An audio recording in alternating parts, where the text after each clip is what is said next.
রিমিস কিচেনে আপনাদের সকলকে স্বাগত। বন্ধুরা, আজ আমি করে দেখাবো ফুলুরির ঝাল। এই ফুলুরির ঝালটা কিভাবে বানাই আপনারা দেখতে থাকুন। প্রথমে একটা বোলের মধ্যে কিছুটা ময়দা নিয়ে নিয়েছি। এবার তার মধ্যে লবণ আর একটু হলুদ গুঁড়ো মিশিয়ে দিয়েছিলাম বন্ধুরা। তারপরে জল দিয়ে আমি ব্যাটারটা ভালোভাবে মেখে নিচ্ছি। মোটামুটি ব্যাটারটা হয়ে গেছে। সবশেষে আমি কিছুটা কাঁচা লঙ্কা কোঁচানো দিয়ে দিলাম, দিয়ে আরও ভালো করে ফেটিয়ে নিচ্ছি ব্যাটারটাকে। তারপরে উনানে কড়াই বসিয়ে পরিমাণ মতো সরিষার তেলটা দিয়ে দিলাম। প্রথমে একটু দিয়ে দিলাম বন্ধুরা, তার মধ্যে আর একটু তেল দিয়ে দিলাম, একটু বেশি করেই তেলটা দিলাম।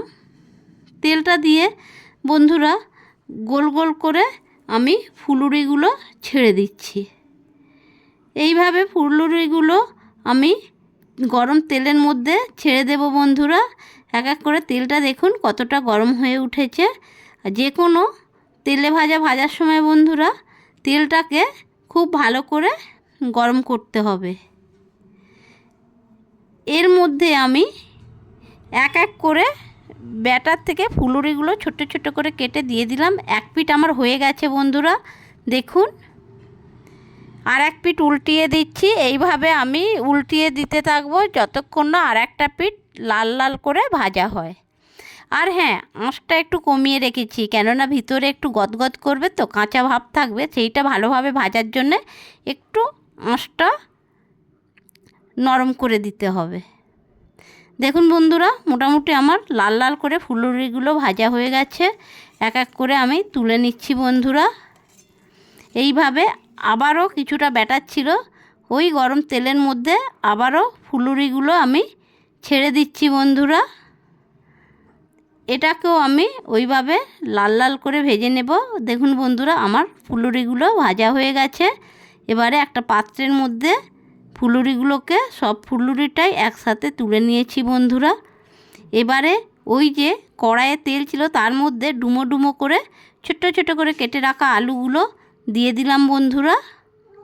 কেননা ফুলুরির ঝালে আমি একটু আলু দেব, এই জন্যে এইভাবে আমি দিয়ে দেব বন্ধুরা। আলুগুলো ভাজতে থাকবো। ভালো করে ভাজা হয়ে গেলে পরে আমি এটাকে তুলে নেব। তুলেও নিয়েছি। এইবারে আবারও একটু কড়াইয়ে গরম করে কিছু তেল দিয়ে দিলাম, আর তাতে দিয়ে দিলাম ফাটিয়ে কিছুটা শুকনো লঙ্কা আর গোটা জিরে দিয়ে বন্ধুরা একটু ভাজা হলে তাতে ছেড়ে দিলাম কোঁচানো টমেটোটা দিয়ে ভালো করে নাড়াচাড়া করে নিচ্ছি বন্ধুরা। এইভাবে আমি একটু ভাজা করে নিলাম। তারপরে এর মধ্যে দিয়ে দিলাম পরিমাণ মতো লবণ আর হলুদ গুঁড়ো দিয়ে একটু ভাজা করে নিলাম। এইবারে আমি বন্ধুরা এর মধ্যে দিয়ে দেব আদা রসুন একটু গ্রেট করে রেখেছিলাম। সেই গ্রেট করা আদা রসুনটা দিয়ে দিলাম। দিয়ে এবারে একটু ভালো করে নাড়াচাড়া করে ভেজে নিচ্ছি বন্ধুরা।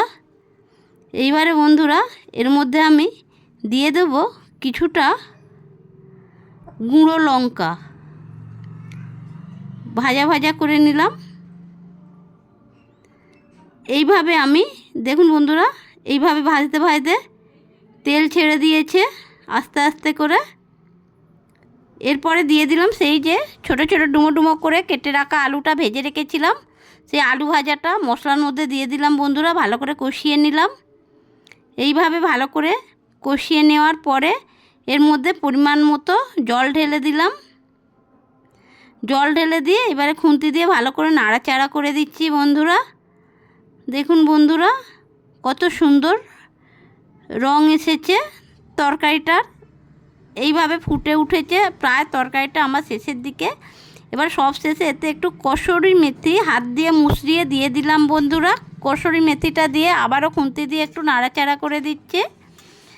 নাড়াচাড়া করে দিয়ে বন্ধুরা এবারে এর মধ্যে আমি ভেজে রাখা ফুলুরিগুলো ছেড়ে দিচ্ছি। ওই ঝোলের মধ্যে সমস্ত ভেজে রাখা ফুলুরিগুলো আমি ছেড়ে দিলাম বন্ধুরা। এইবারে খুন্তি দিয়ে ভালো করে ফুলুরিগুলোকে ঝোলের মধ্যে ডুবিয়ে দিচ্ছি। এইভাবে ভাজা করে নিচ্ছি বন্ধুরা। ভাজা করে নিয়ে দেখুন বন্ধুরা ফুলুরির ঝালটা আমার হয়ে এসেছে। এর মধ্যে এবারে ধনিয়া পাতা কিছুটা কুচোনো ধনিয়া পাতা ছেড়ে দিলাম, ছড়িয়ে দিয়ে এইবারে হয়ে এসেছে আমার ফুলুরির ঝাল। আমার রেডি হয়ে গেছে ফুলুরির ঝালটা। এভাবে আপনারাও বানিয়ে খাবেন, খুব ভালো লাগবে। কেমন?